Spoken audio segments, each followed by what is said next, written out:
Como o senhor sabe, é uma raridade nos tempos de hoje, mas o velho fazendeiro, pessoa de hábitos também antigos, por nada no mundo concordava em vendê-la. Eu me instalei naquele lugar ermo.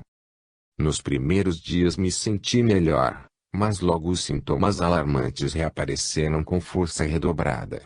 O peso nos membros tornou-se insuportável, a visão deteriorava-se, a audição embotava-se, os cabelos começaram a ficar grisalhos, o porte curvou-se, e a pele, até aquele dia cetinada e fresca, ficou sulcada de rugas.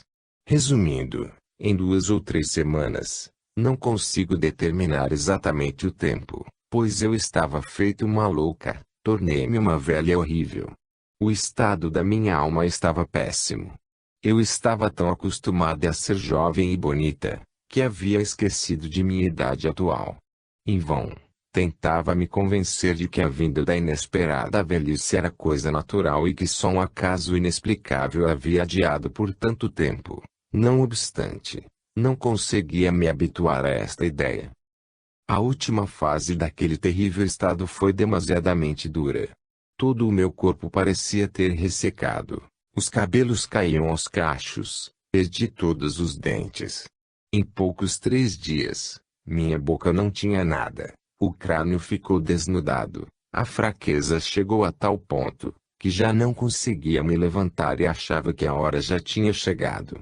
O meu estado era motivo de preocupação dos donos da fazenda e eles queriam buscar um médico. Contudo, eu fui energicamente contra. Viver do jeito que eu estava era 1000 vezes pior que a morte. Dei algumas ordens quanto ao meu enterro e também uma soma para isso. Eles não deveriam notificar ninguém da minha morte. Eu queria desaparecer sem deixar vestígios. Isso foi à noite. Estava deitada num pequeno quarto, mergulhada num pesado torpor, e, nos instantes de lucidez, vi a agonia que antecedia a hora final. De repente, senti como se no local onde eu tinha um ferimento outrora causado por Narayana acendesse um fogo.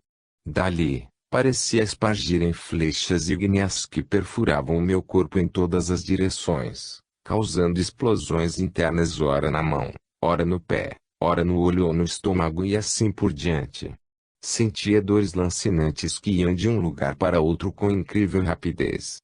Por fim, a minha cabeça pareceu despedaçar-se e perdi os sentidos. A proprietária me disse depois que, quando ela veio me visitar, achou que eu estava dormindo.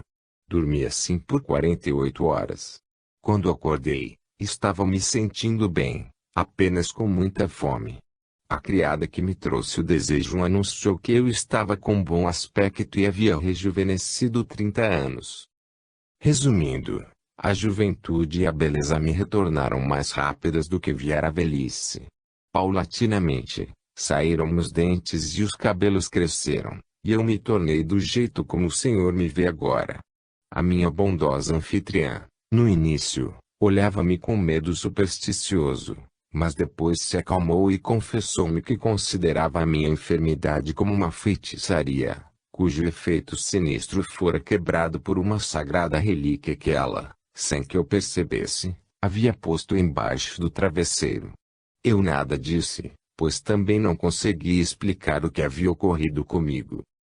Quando me recuperei totalmente, tinha que retomar o meu vil ofício para viver da forma como estava habituada. Eu não queria aparecer com o meu antigo nome nem voltar para o lugar que frequentava antes. Adotei o nome de Adriane Levanti e fui embora para a América. De lá me trouxe a Veneza o meu amigo italiano. O resto não tem a mínima importância. Agora, explique-me o que aconteceu comigo. O senhor, para quem o tempo não tem qualquer autoridade, deverá possuir a chave do mistério e poderá dizer-me quando será o fim da minha juventude artificial e da vida odiosa que me oprime como um fardo insuportável. Estou enfastiada de tudo. Não tenho um objetivo na vida e não sirvo para nada. Diga-me, ao menos por compaixão, quando e como virá o meu fim? Supramati ouviu com um misto de surpresa e inquietação o longo relato. Só agora ele entendia as palavras de Ebramar, que dissera que a essência da vida, Tendo sido introduzida no organismo de Lilian da forma como foi por Narayana, agia de modo diferente e aumentava em muito a longevidade, sem torná-la, entretanto, totalmente eterna. Mas, de que maneira? Brahmar não havia explicado e Supramati desconhecia o que aconteceria a Lilian no futuro. O modo como o organismo dela rejuvenescera outra vez era uma novidade para ele e indicava apenas a diversidade de efeitos daquela substância miraculosa e ao mesmo tempo terrível. A senhora me pergunta mais do que eu posso responder-lhe, disse Supramati, após um minuto de silêncio. É certo que existe uma substância desconhecida que aumenta a duração da vida num prazo maior ou menor e que mantém as forças e a juventude. Mas é um crime utilizar-se desse perigoso meio tão insensatamente. Eu considero que Narayana praticou um delito contra sua pessoa, pois não pediu o nosso consentimento e não pesou se a senhora seria capaz de suportar tal provação, condenando-a para a vida, cujo fim eu não tenho condições de prever, mas que suponho seja muito longa. E isso ele fez só para satisfazer as suas paixões animalescas. Ao ver que Lilian empalidecera mortalmente, fitando-o aterrorizada, Supramati acrescentou: acalme-se e encare com coragem o futuro. No que depender de mim, farei tudo para aliviar-lhe a sua sina. Primeiro, eu lhe assegurarei um patrimônio que a livrará da necessidade de comercializar a sua individualidade. O capital será distribuído de tal forma, que as ocasionais especulações não possam tirá-lo da senhora. Segundo, eu vou reiterar-lhe o meu conselho, ou seja, tenha uma vida orientada para algum objetivo nobre e útil e não para uma ambição mesquinha. Nós devemos derrotar os sentimentos desenfreados que fervem em sua alma e não aproveitá-los como uma desculpa para a realização de diversas tolices. Eu não consigo acreditar que essa humilhante vida que a senhora leva possa satisfazê-la. A senhora mesma disse que essa vida era-lhe repulsiva. E não pode ser diferente. A fagulha divina, inserida em seu ser, impele-a para a frente das trevas para a luz. É nisso que consiste o destino das almas. Esse é o caminho pelo qual nós devemos subir para nos unirmos ao nosso Pai Celeste. Dedique-se ao trabalho e ao aperfeiçoamento de si esta vida, que tanto assusta. Não lhe parecerá tão longa e a senhora sentirá menos o vazio deste passageiro mundo, onde a morte ceifa a todos em volta, deixando viva apenas a senhora. Tudo o que o Senhor me diz é verdade.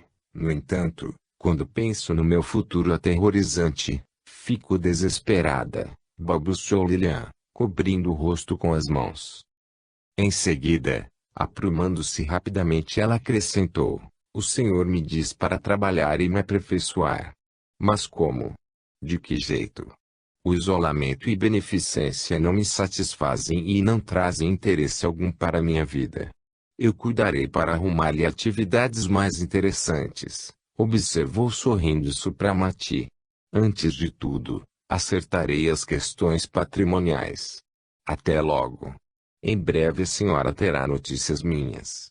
Ao voltar para casa, Supramati contou a Nara os resultados de sua visita e discutiu com ela o que poderia ser feito para tornar menos penosa a sorte da infeliz vítima de Narayana, sentenciada, pelo visto, a uma vida prolongada. Após refletir demoradamente, Nara sugeriu tentar interessar Lilian com as ciências ocultas. Talvez esses estudos despertassem o seu interesse e até a preparassem para ser uma ajudante deles no futuro. Nara queria conversar particularmente com a jovem e explicar-lhe toda a situação. De acordo com a decisão tomada, Nara convidou Lilian para ir à sua casa. Lilian foi, movida tanto por ciúme como curiosidade, mas todos esses sentimentos logo desapareceram na conscientização amarga de sua patente insignificância diante daquela mulher. Foi aí que ela compreendeu, de uma vez por todas, por que Supramati, sendo o marido de Nara, não poderia amá-la. Ao mesmo tempo, sentia-se vencida pela benevolência carinhosa dele em relação a ela, e despertou-lhe a vontade de aproximar-se daquele casal eleito através do trabalho e purificação moral. Lilian aceitou agradecida a oferta de se entregar ao estudo das ciências ocultas. Alguns fenômenos, mostrados por Nara, interessaram-na sobremaneira. Ajudados por Dakir, que tinha no continente muitos conhecidos, entraram em contato com um velho alemão que morava perto de Nurembergo num castelo isolado e se dedicava às ciências esotéricas. Tanto ele como sua esposa aceitaram que Lilian ficasse em sua casa na qualidade de discípula, enquanto um dos adeptos superiores, que morava em Londres, comprometeu-se a observar a neófita e orientá-la. Quando todos os preparativos estavam concluídos, Lilian viajou para Nurembergo de posse de um novo patrimônio e animada com as melhores intenções de estudar e se aperfeiçoar. O seu coração estava mais calmo e a gratidão sugeria-lhe o desejo de justificar as preocupações em relação a ela e ganhar merecidamente o respeito de seus benfeitores. Capítulo X. Certa noite, depois da partida de Lilian, Supramati estava sentado sozinho em seu gabinete. Dakir havia saído a algum lugar e Nara trabalhava em seu quarto, pondo em dia suas observações e repassando o diário que mantinha religiosamente há vários séculos, e que continha as mais interessantes memórias que possam ser escritas por um ser humano. Deitado sobre o sofá, Supramati folheava os novos romances. Ele queria ter uma noção sobre a nova literatura italiana, porém, enfastiado com aquela tole e vazia leitura, jogou os livros sobre a mesa e começou a pensar. Encontrar-se naquele gabinete solitário sempre o fazia ficar com um estado de espírito peculiar. As lembranças de seu primeiro dia no palácio e toda uma espécie de sensações sentidas pelo pobre e modesto Ralph Morgan, de chofre deslocado para um ambiente mágico das 1001 noites, assomavam-se-lhe à mente. Desde então se passaram 45 anos, mas, em certos momentos, parecia-lhe que foram séculos, a tal ponto ele havia mudado. Que horizontes se abriram à sua mente, em que mistérios ele penetrara e que poderes adquirira. A sua vontade já não era um bambu balançando ao sabor do vento. O pensamento já não era uma chama tremeluzente que poderia ser apagada por uma brisa. Agora o ato de pensar tornara-se uma ígnea corrente flexível que, à semelhança de uma flecha, partia da mente disciplinada e alcançava o objetivo almejado. Um sorriso maroto brincou nos lábios de Supramati. Feito um escolar que repete convicto uma lição bem decorada, ele concentrou por um minuto a sua vontade, fitando com o olhar brilhante a vela sobre a escrivaninha. Imediatamente o ar foi recortado por uma chispa e a vela acendeu. Pouco depois, um dos livros que estava no sofá se levantou no ar e, como se trazido por alguma força invisível, depositou-se em sua mão. Um número infindável de tais experiências eram realizadas por ele, sempre com êxito, em seu laboratório. Desde o dia em que reingressou à sociedade, topando a toda hora com a ignara e leviana multidão, tinha a impressão de que todos os seus conhecimentos ficaram lá, no castelo escocês, onde, como num sonho, passara meio século mergulhado no trabalho que lhe absorvia todo o tempo. Mas não. Ele nada havia esquecido ou perdido. Sua vontade era inflexível, dominadora e poderosa, e as forças ocultas se lhe sujeitavam submissas. Não, ele não voltou ao que era. Involuntariamente o seu pensamento se afastou para aquele a quem devia o seu estranho e maravilhoso destino. Naquele recinto, tudo ainda lembrava Narayana. Aquela mobília, era Narayana que havia escolhido. Naquele armário ainda estavam suas coisas, e, ali, sobre a escrivaninha, estavam os retratos dele e de Nara. Um suspiro de dó e lamento soltou-se do peito de Supramati. Ele tinha pena de seu antecessor, impelido por seus impulsos e paixões para atos criminosos, levando-o para um fim tão lastimoso. O que ele estaria fazendo? Encontrava-se Narayana naquele estado horrível, no qual o encontrara ali, naquele mesmo palácio. Agora já não o assustaria, Já não era mais um acovardado que desmaiava ao ver um ser do outro mundo. Ele vencera em todos os horrores com que o dragão impedia a entrada ao mundo invisível e tinha à disposição uma arma que submetia os espíritos inferiores e perigosos que povoavam os sumidouros do enigmático mundo do além-túmulo. Continuando a olhar para o retrato de Narayana, notou uma pequena esfera da cor de safira correr pela tela, transformando-se em seguida numa pequena nuvem que começou a aproximar-se dele, girando e fosforescendo. Ele teve a sensação de uma espécie de teia de aranha escorregar-lhe pelo rosto e sentiu um odor de sangue. Os trabalhos ocultos desenvolveram a perceptividade de Supramati, de forma que ouviu um leve crepitar, imperceptível a qualquer outro, produzido pela presença de um espírito de Narayana, provavelmente. Será que ele queria lhe falar alguma coisa? Não precisaria de ajuda. Fosse o que fosse, Supramati considerou como seu dever responder ao chamado e, assim, perguntou mentalmente: Você quer que eu invoque e materialize, Narayana? A voz sussurrou-lhe no ouvido: Peço-lhe. Supramati levantou-se e trouxe do dormitório o escrino com diversos frascos e pós. Colocando-o sobre a escrivaninha, tirou dele uma trípode de prata, uma travessa do mesmo metal, um castiçal com 7 braços e uma vasilha larga de cristal. Afastando a mesa até o centro do quarto, colocou sobre ela a travessa, o castiçal e a trípode, colocando na última alguns pedaços de carvão. Ao encher com água fresca a vasilha de cristal, ele pôs ao seu lado uma taça, completando-a com uma essência vermelha que tirou do frasco, e que difundia um aroma agradável e vivificante.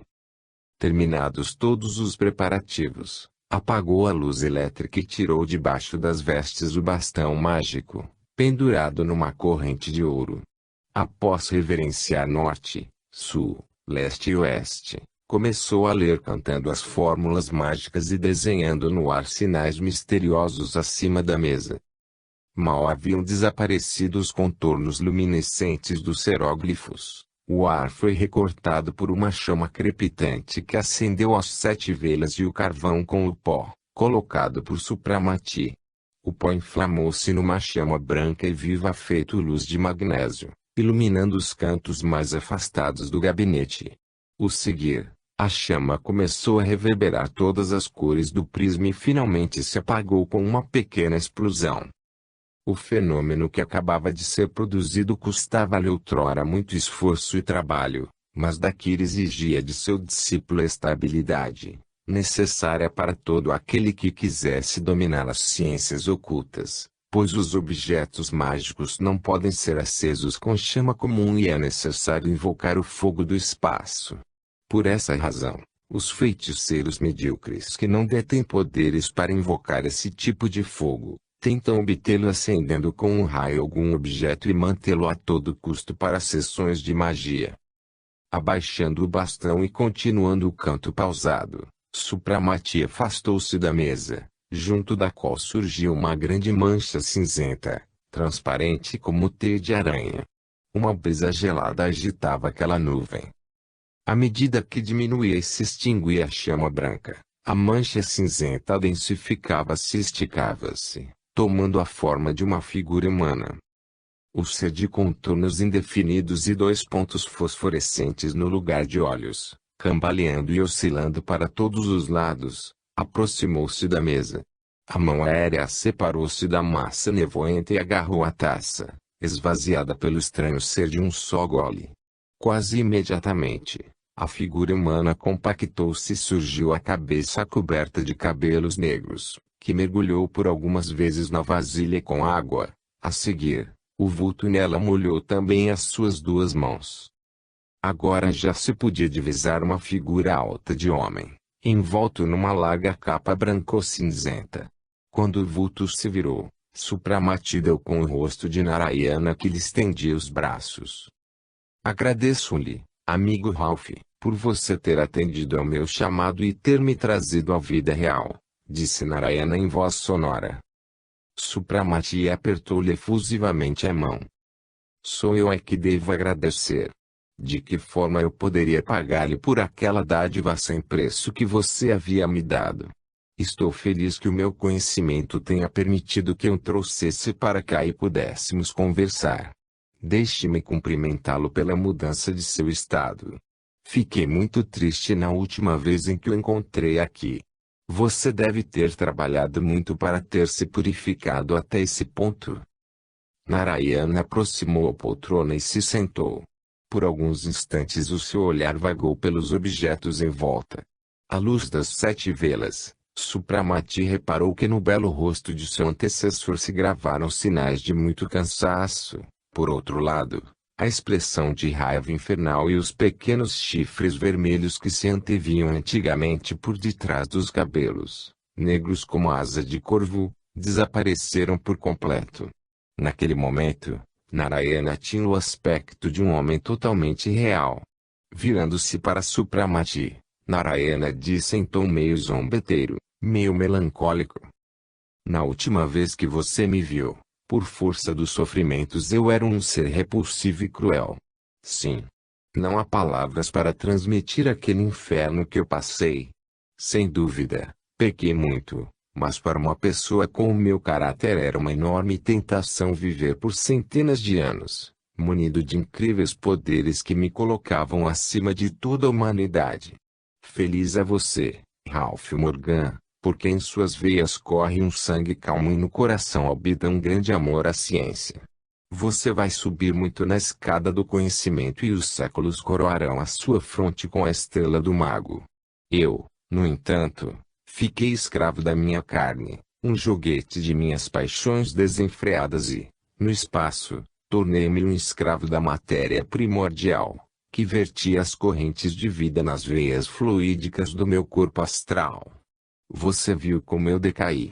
Ao me conscientizar dessa decadência, sofri como na própria carne as dores físicas que dilaceravam o meu corpo astral. Entretanto, não foi em vão que adquiri alguns fragmentos do conhecimento. Tinha uma mente parcialmente disciplinada e amigos, entre os quais o velho que você viu na gruta dos antepassados. Apoiado por eles, iniciei o trabalho para purificar-me e expiar, ao menos um pouco, o mal que causei. Você pode ver os resultados do meu esforço. Eu ainda continuo sendo um espírito sofredor, mas já não necessito de alimento nem de prazeres materiais. O crucifixo de Nara já não me obrigará a recuar. Mas, a propósito da minha ex-esposa, você está feliz com ela? Para mim, ela é um anjo, antes assim. Em relação a mim, ela sempre foi ingrata e cruel. A mim ela não concederia nem meia hora de conversa. Verdade, eu lhe sou infinitamente grato por ter me materializado neste gabinete cheio de recordações.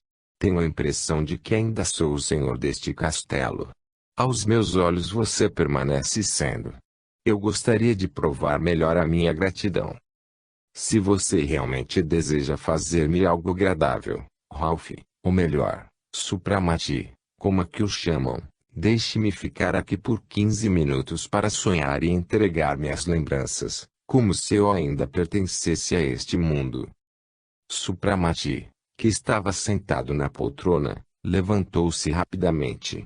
Eu o deixarei sozinho imediatamente.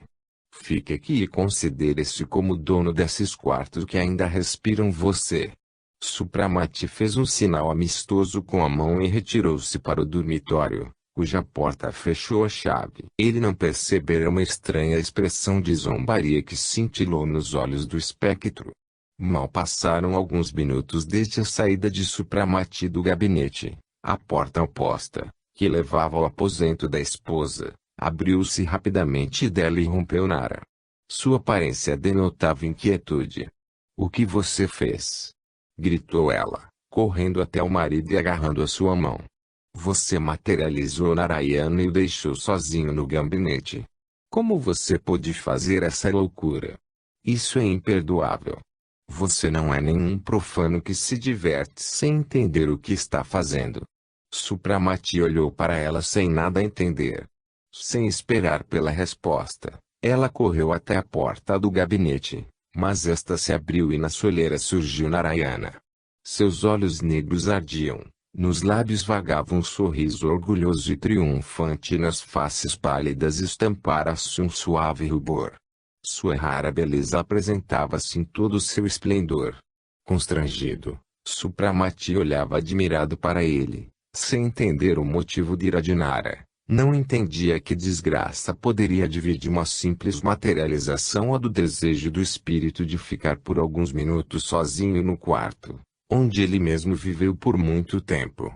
Mas um olhar, lançado por acaso para o interior do gabinete, fez-o estremecer.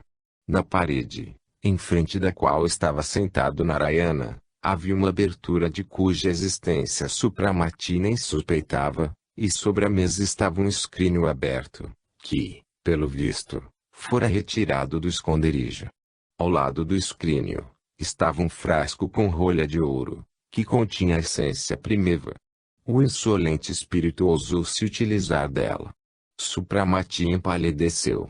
Mas não teve tempo de abrir a boca, pois Narayana mediu Nara com um olhar de mofa e disse: "Você chegou muito tarde para impedir-me, minha bela ex-esposa. Apesar de ser muito precavida, você se esqueceu de prevenir Supramati, cujo coração os séculos ainda não tiveram tempo de endurecer como o seu. Você mereceu isso, mas a sua insensatez é, decididamente, incorrigível", replicou Nara cerrando o senho. "Não se preocupe, eu mesmo arcarei com as consequências do meu audacioso ato e as desavenças conjugais já não me preocupam. Além do mais, os seus encantos perderam para mim qualquer poder", observou em tom zombeteiro Narayana. "E assim, tranquilize-se, encantadora e cruel Nara, eu não vou reclamar pelo espólio nem por você. Você sabe melhor que todos como será duro agora qualquer relacionamento com os seres humanos. Assim, eu irei ao palácio de um yoga no Himalaia e não vou perturbar mais ninguém." Nara deu de ombros, virou as costas e saindo do quarto atirou ao marido: "Tolo! Duplamente tolo! Não leve a mal que eu tenha sido responsável por esse título honorífico, meu pobre amigo e herdeiro. Somente eu escutei. Nos velhos tempos, aliás, eu fui agraciado por títulos mais vigorosos, mas, partindo de uma mulher bonita, a gente aguenta", disse Narayana, rompendo-se numa sonora gargalhada. "Ah, você realmente não tem jeito", observou Supramati rindo involuntariamente. Depois, em tom já sério, ele perguntou: "O que você fez?" "Somente aquilo a que eu tinha direito. Eu me utilizei da essência primitiva que lhe leguei. Você não ficará mais pobre com umas gotas a menos. Basta, Narayana. Tudo que pertenceu a você continuará seu. Eu não preciso de nada. A minha dádiva mais preciosa, a iniciação, ficará comigo. Você é uma pessoa boa e correta, Supramati", elogiou Narayana em tom amistoso. "Eu quero que você saiba que não preciso dos bens terrenos que lhe deixei em herança. De qualquer forma, tudo fica à sua disposição. Não pense, no entanto, que eu lamento a sua ressurreição. Eu sei. Mas entenda, Supramati, que não me tornei um homem comum. Eu sou um anfíbio que entrou por duas portas no mundo invisível. Não posso utilizar alimento comum, a não ser especial, que praticamente não custa nada. Eu simplesmente adquiri a capacidade de não me decompor por conta da essência primeva, que me supriu de vontade ou de força vital, permanecendo ao mesmo tempo um espírito. Assim eu, a meu critério, posso ser visível ou não. Vou lhe demonstrar agora." Narayana pegou Supramati pela mão e imediatamente se fez desaparecer. Por mais que este olhasse em volta, só enxergava o ar transparente e, no entanto, sentiu o aperto forte dos dedos de Narayana. Por fim, ele se tornou novamente visível, extasiando-se diante da surpresa e desorientação do jovem mago. "Você ainda ignora muitos mistérios, pois teve acesso somente aos princípios da ciência, mas devo reconhecer que você as estudou coerentemente, Ainda que os fenômenos que podem ser produzidos com auxílio da matéria-prima lhe sejam praticamente desconhecidos. A sua multiplicidade é infinita, já que este agente com a mesma facilidade que torna coesas as moléculas também as quebra. Com a quarta parte do que sobrou neste frasco, você poderá ressuscitar um cemitério inteiro. Só que não será o mesmo que eu fiz comigo. Eu atraí do espaço uma quantidade de moléculas que me garantem unicamente a densidade necessária para uma vida semi-humana, livre, aliás, de quaisquer incômodos carnais. Tal vida eu pretendo levar num maravilhoso palácio, localizado no Himalaia. Você ainda não o viu, mas espero que vá me visitar lá. Você, apesar da imortalidade, sente o fardo do corpo material e necessita de milhares de coisas para o seu conforto, locomoção, e assim por diante. Se não consegue morrer de fome, de qualquer forma deve sentir outros desconfortos, dos quais já estou livre. Supramati deixou-se cair impotente na poltrona e passou a mão na testa. Decididamente, eu começo a me perder no labirinto dos milagres e mistérios inexplicáveis, cuja fonte é a matéria-prima. Estou cada vez mais convicto de que não passo de um ignorante, que mal acabou de decorar o alfabeto. Mas você, Narayana, é hábil nessa ciência que desconheço totalmente. Você estudou as propriedades da essência primordial. Tire-me algumas dúvidas que tenho, terei prazer de lhe contar o pouco que sei. Neste caso, diga-me, antes de tudo, estava você brincando quando disse que com auxílio da matéria-prima eu poderia ressuscitar o cemitério inteiro? Eu falei sério. E isso é totalmente possível. Eu não entendo. Devido ao nosso sistema de enterro, dentro das sepulturas só sobram os ossos, enquanto dos cadáveres incinerados apenas ficam as cinzas. De que forma, então, esses restos poderão reviver e se animar? Narayana apagou as 7 velas que ainda estavam ardendo. Depois ele foi ao quarto contíguo, sentou-se no sofá e disse para Supramati ocupar o lugar ao lado. Estou vendo que você tem muitas perguntas e, sendo assim, aqui será mais confortável. Enquanto sobrar qualquer remanescente de corpo humano, existirá um objeto, impregnado de fluido vital. Isso, como queira, será o fundamento, junto ao qual poderá ser concentrado um sistema molecular, que outrora constituía uma coisa integrada. O processo pode ser desencadeado sempre numa velocidade impressionante, desde que aos restos do corpo for introduzida uma partícula da matéria-prima, necessária para a aglomeração. E os seres ressuscitados desta maneira tornam-se imortais? Perguntou pálido e atônito Supramati. Não, não. Eles adquirem a vitalidade só por algum tempo, nunca muito longo devido ao fato de que a matéria é intensamente absorvida pelo processo, que possui também as suas inconveniências. Assim, por exemplo, para devolver ao corpo um espírito que ele antigamente habitava, às vezes é necessário arrancá-lo de um que ele anima no momento, o que provoca a morte daquele sujeito, pois a força atuante desconhece obstáculos e manifesta-se invariavelmente ali, onde se verifica ser mais forte. No caso que nos interessa, a força superior se encontrará no corpo destruído, uma vez que a dose da essência depende do operador. O espírito, trazido dessa forma ao seu habitat anterior, perde a lembrança do passado, indiferentemente se foi chamado do espaço ou arrancado do outro corpo. A propósito, com o auxílio desta matéria, a verdadeira essência da vida é possível criar um ser humano artificialmente, mas a sua vida seria efêmera, porque a matéria vital é absorvida muito rápido. Tal criatura se transformaria em cinzas, mas repito, isso é bem possível. Porque Dakir nunca me falou destas coisas tão importantes? Balbuciou Supramati. Oh! Dakir é um mentor muito diligente e por demais metódico. Ele lhe ensinou as fórmulas mágicas que fazem submeter os seres inferiores, desenvolveu as suas potencialidades ocultas e disciplinou a sua força de vontade, No entanto, não o familiarizou com as propriedades da matéria primeva, deixando isso, provavelmente, para o futuro. Eu, ao contrário, sempre fui um aluno rebelde e nunca suportei estudos muito lentos.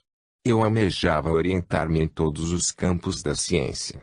Terei muito prazer em compartilhar com você os resultados de meus estudos neste campo. Se você quiser, eu lhe mostrarei algumas experiências que ilustram o que acabei de lhe falar sobre as propriedades e os poderes da essência primeva. Como se eu não quisesse. Ficarei reconhecido do fundo da minha alma se você me der alguma luz sobre as propriedades da matéria em meu poder, que não sei usar, correndo um risco de fazer o mal, onde só quero fazer o bem. Podemos iniciar imediatamente uma experiência de ressurreição.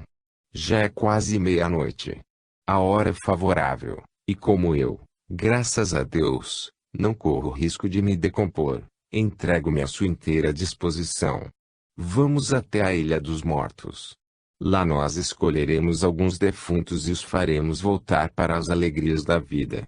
Visto eles não terem condições de saber quem são os seus benfeitores, não poderão nos delatar e jamais aceitarão a ideia de que estavam mortos, concluiu rindo Narayana. Supramati pôs-se a pensar indeciso. A possibilidade de estar presente numa experiência tão inédita atiçava-lhe a curiosidade, e um certo aborrecimento em relação a Dakirinara, que lhe iam ministrando os conhecimentos em doses homeopáticas, incitava-o a aceitar a proposta de Narayana. Por outro lado, sua boa e correta alma sentia-se atormentada com o temor de causar algum mal ao lançar a mão, criminosamente, de poderes desconhecidos. Narayana, que observava atentamente, soltou uma gargalhada escarninha. Você está vacilando. Talvez, você esteja com medo de Nara e Dakir. Neste caso, esqueça de que eu falei. Deus me livre se você receber uma reprimenda de seus severos mentores. Um rubor brilhante cobriu o rosto de Supramati. Chega de falar besteira. Não recebo ordens de ninguém e quero assistir a esse fenômeno que você prometeu me mostrar. Só deixe que arrume as coisas e pegue minha capa, você que sabe. Não se esqueça de levar o frasco com essência e me arrume também uma capa qualquer.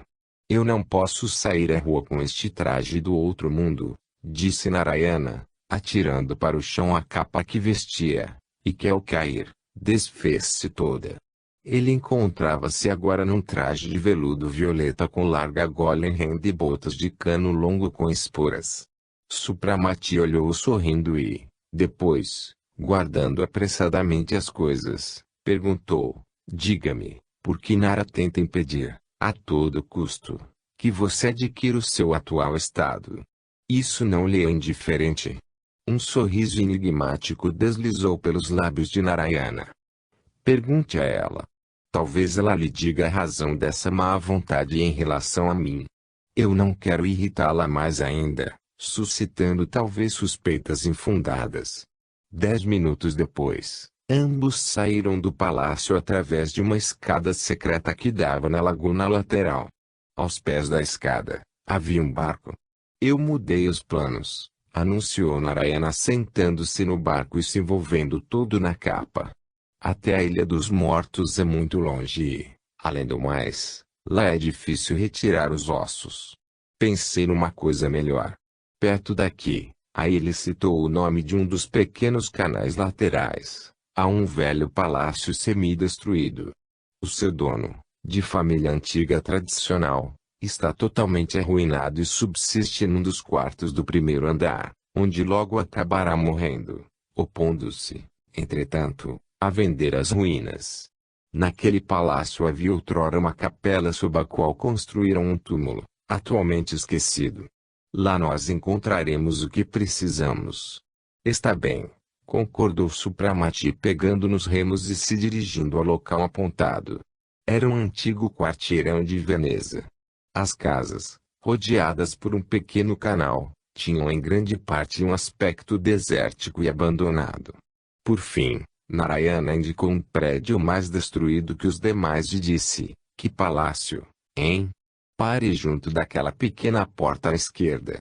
Supramati encostou o barco junto a um velho anel de bronze, fixado na parede, e começou a subir a escada. Narayana ia à frente. Sob a pressão de sua mão, a porta abriu-se rangendo, fechando-se quase imediatamente. Aqui está mais escuro que na goela do diabo, resmungou Supramati. Dizendo isso, ele tirou do bolso uma esfera de vidro com cabo de bronze. A esfera começou a emitir uma luz brilhante. Oh! Então já descobriram o segredo das lâmpadas eternas que tanto seduziam os cientistas desde que elas foram encontradas nas sepulturas romanas? Observou Narayana. Sim, o segredo foi desvendado há 30 anos atrás. Agora elas estão em moda. Bem, Narayana, ande na frente e indique o caminho, pois você conhece a disposição da casa. Oh, perfeitamente. Eu vi este palácio em seus tempos áureos, ou seja, em 1560. Na época, a casa era um luxo só. Eles atravessaram rapidamente uma infinidade de salas vazias. A luz viva da lâmpada iluminava paredes desnudadas, afrescos cobertos de musgo e plafoiniers balançantes que ameaçavam cair no chão. Havia um contraste marcante entre toda aquela pobreza e desolação e as maravilhosas lareiras de mármore branco e amarelo, pisos de mármore em mosaico, cobertos por poeira, e todo tipo de fragmentos. Os passos de Supramati ressoavam forte pelo piso de pedra, enquanto Narayana deslizava silencioso ao seu lado. Subitamente, uma sensação estranha e oprimente apertou o coração de Supramati. Naquele profundo silêncio noturno, naquele ambiente angustiante da destruição, nele despertou alguma coisa que recordava o antigo Ralph Morgan. Que aventura estranha ousava ele empreender em companhia de uma pessoa não menos estranha, vinda do além? Ah, fez inesperadamente Narayana. Não se entregue aos seus pensamentos tolos. Pense só naquilo que vamos fazer. Estamos nos aproximando do nosso objetivo. Se não me engano, no fim desta galeria nós vamos sair para um grande pátio, onde, antigamente, havia um chafariz e do outro lado ficava uma capela. E, de fato, após andarem por alguns minutos, eles se encontraram frente a uma porta que levava para um pátio calçado com piso de pedra e ladeado por uma galeria em arcos. Neste momento, a lua saiu das nuvens que cobriam o céu. A luz fraca do luar, do outro lado do pátio desenhava-se uma construção com cúpula, encimada por uma cruz. A capela também tem uma saída do outro lado para uma travessa, mas, com toda certeza, aquela porta deve estar trancada por dentro, pois nenhum ofício religioso é celebrado ali há muito tempo, explicou Narayana. É incrível como você lembra bem da localidade, com todos os seus escombros, observou Supramati. Narayana deu uma gargalhada. Eu tive aqui muitos amigos e durante uma época fui uma visita constante. Mas vamos. Temos de passar pela sacristia que servia de entrada aos senhores do palácio que construíram a capela. Eles atravessaram o pátio e detiveram-se diante de uma pequena porta carcomida por vermes. Com um empurrão de ombro, Supramati derrubou a porta. A sacristia verificou-se estar completamente vazia. Da mesma forma que a capela, que tinha um aspecto deveras melancólico. E os vidros de duas altas e estreitas janelas seteradas estavam partidos. O altar estava desnudado. Algumas lápides tumulares adornavam as paredes.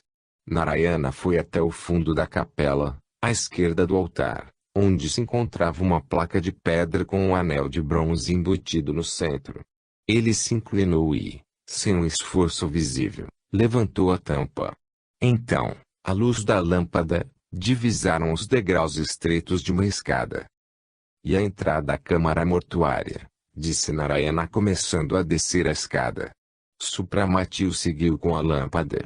Logo depois, eles se achavam num pequeno subterrâneo que precedia a câmara mortuária. A porta de bronze da câmara estava com ferrolho, lacrado por um grande cadeado. Supramati pegou um ferro caído no chão e com alguns golpes quebrou o cadeado. Tirado o ferrolho, a porta abriu-se rangendo. Da câmara bafejou um ar viciado, repleto do odor sufocante de umidade. Sem dar atenção ao fato, Supramati entrou. A luz da lâmpada que ele segurava na mão iluminou uma fileira de caixões, grandes e pequenos, dispostos em suportes de pedra ao longo das paredes. Alguns deles estavam podres e a madeira putrefata resvalara-se no chão misturada aos ossos. Outros caixões estavam inteiros. Narayana dirigiu-se diretamente a um grande e maciço caixão de carvalho enegrecido, com cantos em metal. Aqui, disse ele, repousa aquela que eu quero ressuscitar. A pobre Lorenza foi uma mulher lindíssima. O seu marido, um velho monstrengo, asfixiou-a com as mãos num acesso de ciúme por tê-lo preterido a um amante jovem e bonito. A história só não veio à tona porque o velho patife, Marco, era parente do doge. Continuando a conversar, Narayana começou a retirar a pesada tampa do caixão, que cedeu com muita dificuldade, vindo a cair com estrondo sobre o chão. Do caixão, levantou-se uma nuvem de poeira.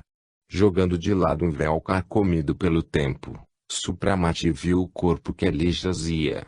Não era um esqueleto, pois a enegrecida e ressecada pele cobria os ossos, desenhando todas as suas depressões. Em vez de olhos, anteviam-se apenas cavidades negras, a boca sem lábios fazia arreganhar os dentes, e toda a cabeça, envolta numa massa exuberante de cabelos, tinha o aspecto de crânio nu. Narayana torceu o rosto. Não sobrou muito da beleza de Lorenza. Mas você vai ver agora porque o Sr. Marco pode ser perdoado por ter na consciência este crime. O que se preservou espetacularmente é o vestido. Dê uma olhada para esse brocado púrpuro. Ele é grosso e resistente feito couro, apesar de mais de 3 séculos.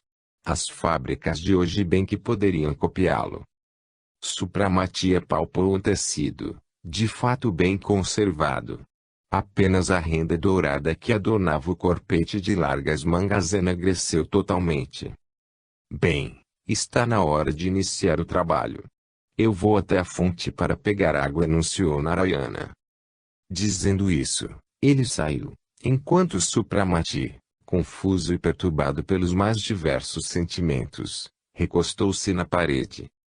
A sua consciência censurava-o por ele ter se decidido a fazer aquela experiência que, em caso de êxito, seria uma terrível provação para aquele ser, mas em contrapartida a este sentimento juntou-se um outro, a curiosidade extremamente excitada de um cientista, que lhe abafava os remorsos. Era com impaciência febril que ele se perguntava se aquilo não seria um conto de fadas, idealizado por Narayana. Como poderiam as mãos do esqueleto que seguravam o crucifixo de madeira enegrecido se tornarem mãos de uma pessoa real e esse cadáver decomposto sair de seu caixão? A chegada de Narayana interrompeu seus pensamentos alarmantes. Para sua surpresa, o outro trouxe uma xícara de água e uma lamparina antiga que tinha, pelo menos, uns 150 anos. Aqui estão, disse Narayana satisfeito, colocando a xícara e a lamparina num dos caixões ao lado. Para que a lamparina? Comparada à minha lâmpada, ela não passa de um vagalume, observou Supramati. A sua esfera de luz viva e ofuscante pode atrapalhar a experiência. Peço-lhe embrulhá-la e guardá-la no bolso assim que você colocar 3 gotas da essência na xícara, respondeu Narayana. Isso eu posso fazer bem até com a lamparina. Mas como é que você a acendeu? Assim, disse Narayana, erguendo a mão. Imediatamente em sua mão acendeu uma chama tremeluzente, que se apagou tão logo baixou o braço. Supramati tirou o frasco e pôs 3 gotas de líquido na água. Imediatamente da xícara subiu uma grande chama vermelha e a água pareceu se transformar numa massa fundida. Jogue todo o conteúdo da xícara no caixão, ordenou Narayana. Supramati obedeceu. Ouviu-se um crepitar, como se houvesse jogado água em cal virgem. Agora a gente se afasta até aquele canto escuro. De lá nós podemos ver tudo, sem sermos vistos. Calado, com o coração palpitante, Supramati recostou-se na parede olhando para o caixão, onde alguma coisa estalava, efervescia, e para o alto subia um denso vapor esbranquiçado, sulcado de zigue-zagues ígneos. O seguir, do teto, paredes e chão começaram a saltar centenas de fagulhas fosforescentes, que feito uma cascata de estrelas cadentes se precipitavam com estalidos secos sobre a massa no caixão. O coração de Supramati acelerou com uma força terrível, devido à perturbação, faltava-lhe o ar. Ele olhou assustado para Narayana em pé ao seu lado, mas não conseguiu ver-lhe o rosto, pois ele, neste instante, havia escondido a cabeça com a capa. Esta estava coberta por uma névoa luminescente que delineava claramente a sua figura na parede escura, e sua mão com dedos finos e delgados, segurando a pregada capa, era de fato a mão de uma pessoa real. Com um tremor involuntário, Supramati virou-se e continuou a olhar para o caixão. Ali alguma coisa havia mudado. O vapor esbranquiçado transformou-se de uma nuvem, vermelha como sangue, que ia se absorvendo rapidamente no interior do caixão. Neste ínterim, do teto desceu a semelhança de luz errante uma enorme chama que atravessou com a velocidade de uma flecha a câmara mortuária e mergulhou no caixão, arrastando consigo os restos da nuvem vermelha. Tudo se apagou e ao antigo túmulo, iluminado fracamente pela lamparina, sobreveio um silêncio mortal. De chofre, no profundo silêncio, algo se moveu e ouviu-se o farfalhar de um tecido de seda. Em seguida, ouviu-se um suspiro humano, tão lamentoso e débil, que um tremor glacial percorreu o corpo de Supramati. Então, na borda do caixão, surgiu uma mão branca, depois a cabeça e o torso da mulher, que, com visível dificuldade, se ergueu e se sentou tomando fôlego. O rosto que 15 minutos atrás era um crânio expressava agora um terrível pavor. Os olhos vagavam assustados pelo ambiente sinistro. Grande Deus! Virgem Santíssima! Então não foi um pesadelo que Marco queria me sufocar? E acharam que eu havia morrido? Balbuciou a voz trêmula.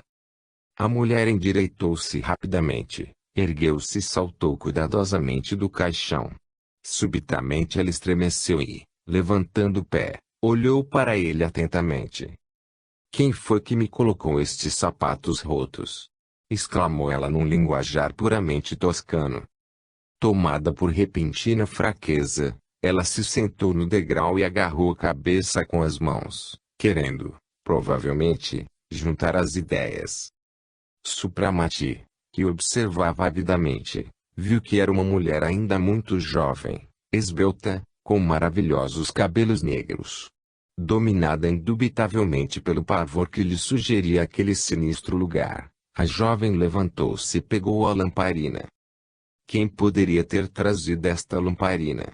Sem dúvida, ele, sabendo que eu estava viva. Mas, onde é que ele está? Sussurrou ela e em seus lábios esboçou um sorriso de contentamento. Ela se virou e saiu rapidamente da câmara mortuária. Meu Deus, que ser encantador! Mas que será dele? Balbuciou Supramati cheio de dó e admiração. O que você fez, Narayana, é algo diabólico. Não será você aquele ele que ela está esperando? Acrescentou Supramati inquieto. Você é a própria encarnação da perspicácia, amigo Rolf. Agora devo lhe confiar uma grande responsabilidade, a de proteger Lorenza. Espero que Nara não fique com ciúmes, pois você é um marido tão bom e fiel, pilheriou com riso seco Narayana. Aliás, mesmo me arriscando a deixar brava a minha ex-metade, eu não posso me dedicar à bela ressuscitada. Não tenho direitos humanos nem espirituais sobre ela, mas ela não vai entender isso, se me vir.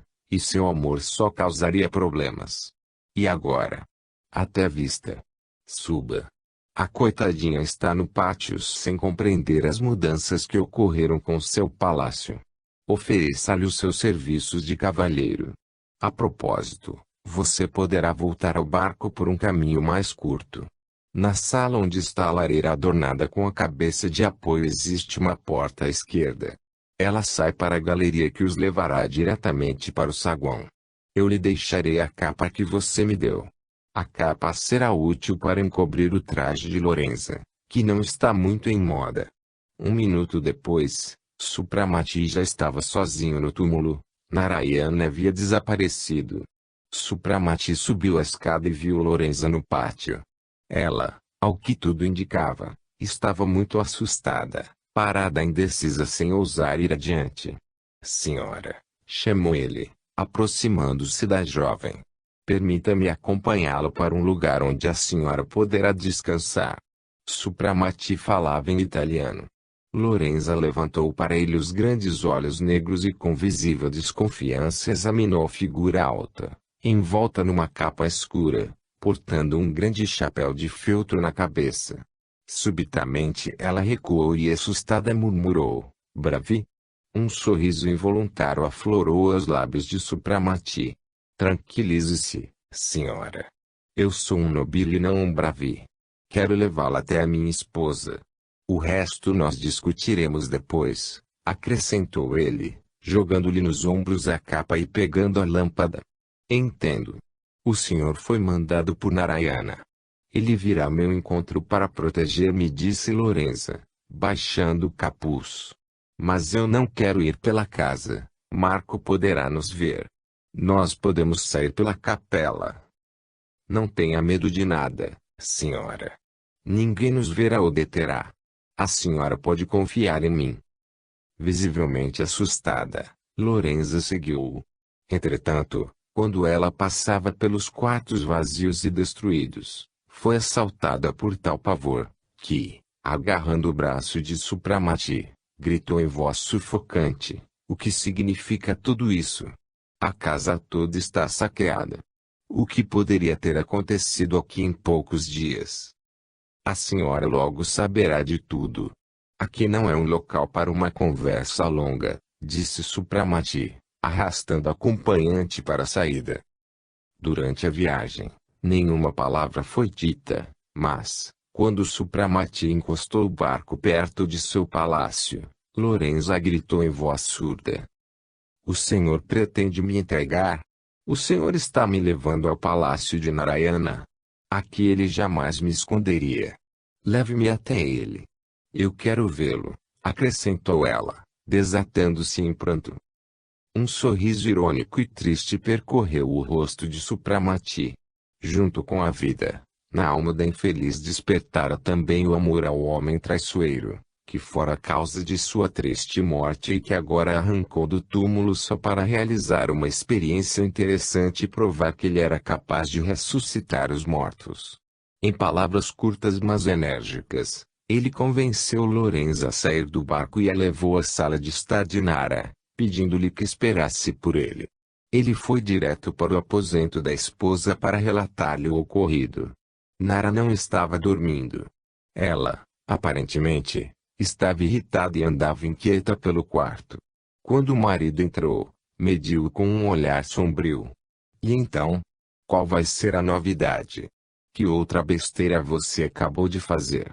O participante de que novo ato ignóbil fê-lo Narayana? Perdoe-me, Nara, disse Supramati pegando-lhe a mão e trazendo-a aos lábios. É verdade. Eu me permiti entusiasmar-me com uma experiência criminosa. No entanto, a tal ponto extraordinária que precisou matar um ser vivo e envolver em luto toda uma família para ressuscitar o cadáver, com isso permitindo que Narayana pudesse demonstrar os seus conhecimentos. Sinceramente, não tem fim a raiva diabólica e a impertinência com as quais ele brinca com as vidas humanas, feito peões, criadas para sua diversão. Você escolheu um mestre perigoso. Ele é um cientista inconsequente. Ele não se utiliza das terríveis forças para algum objetivo útil, não tem bom senso, próprio de um verdadeiro iniciado, mas é negligente em seus atos criminosos. Talvez eu tivesse sido insensato, mas fui movido unicamente pela sede do conhecimento. Quero, uma vez por todas, conhecer as propriedades da matéria primeira em meu poder. Você e daqui, entretanto, deixam-me na ignorância, medindo-me o conhecimento em gotas, feito remédio, refutou o contrafeito supra